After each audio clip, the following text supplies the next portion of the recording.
Hello all. Drizzly, foggy day here in San Francisco, but we should expect that for the next month or two.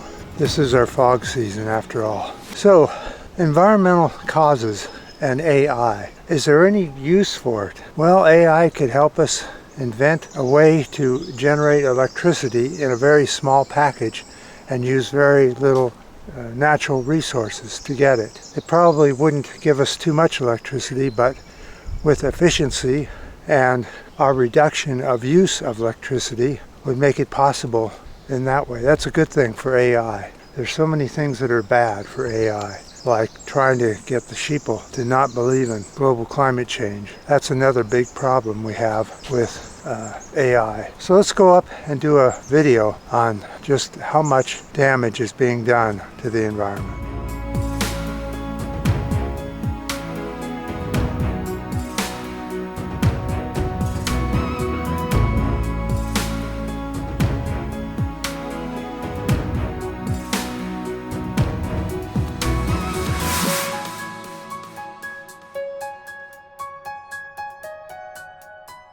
Okay, a new study, Climate Tipping Points and Ecological Collapse, could arrive sooner than expected. A new study says urgent action is needed now more than ever to prevent a catastrophic collapse, as numerous factors such as water, stress, pollution from mining will compound the degradation of ecosystems in the forest and bodies of water. The environment can be pushed towards tipping point more quickly. This is another sign of collapse. Another sign of collapse is U.S. honeybees just suffered the second deadliest year on record. U.S. beekeepers lost 48.2% of their managed hives to threats including the varia, mite, and adverse weather. This is very troubling. This is very bad because there are less numbers and we barely have enough colonies to meet pollination demands in the U.S. at this time. Another sign of collapse is a new model shows global warming is accelerating carbon CO2 emissions from soil microbes. So the microbes in the soil, as they get warmed up from global climate change, put out more CO2 in the atmosphere. When organic material in the soil decomposes, it releases CO2 in the atmosphere. The warmer the soil gets, the more CO2 is released. Most emissions are released in the warmer regions. 67% from the tropics, 23% from the subtropics, 10% from the temperate zone, and 0.1% from the Arctic. Now what the problem here is that there'll be ever-ending more and more soil further and further north that will warm up and release more and more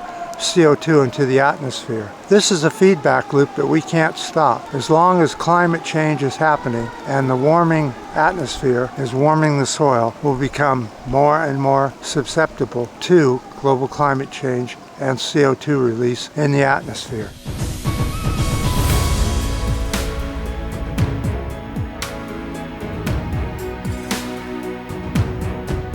In some ways, we need AI so badly because we need another way of moving ourselves around, such as electricity and new batteries. We need AI to figure out a new battery strategy that would allow us to get 300 to 400 miles per charge on a single battery and be able to recharge it very quickly so that we'll stop using fossil fuels and we'll put these fossil fuel industry maniacs out of business. We have to do it, whatever we do. Otherwise, we're going to be trapped in these horrible heat waves that we're seeing all over the world, such as India, China, and now the U.S. here in Texas, where the grid is said to be on the verge of collapse. And the only reason it isn't collapsing is because of the solar and wind energy that's being put into it. And it's saving the day for Texas so that they can still run their air conditionings and still be okay and not die from heat stroke or heat exhaustion. So I know it's been a while since I put on a video. There just hasn't been that much news. But I'll keep up on it and we'll see what happens. I appreciate any comments you have on anything such as AI. What's your thoughts on that? I know there's a lot of dangers to it, but there's also some positives to it as well. Not saying that I'm either way. I just think we need to watch and see very closely, put on lots of regulations on AI so that it doesn't take over and ends up causing a worldwide catastrophe along with global climate change. I appreciate any comments, ups, and new subscribers, and until next time.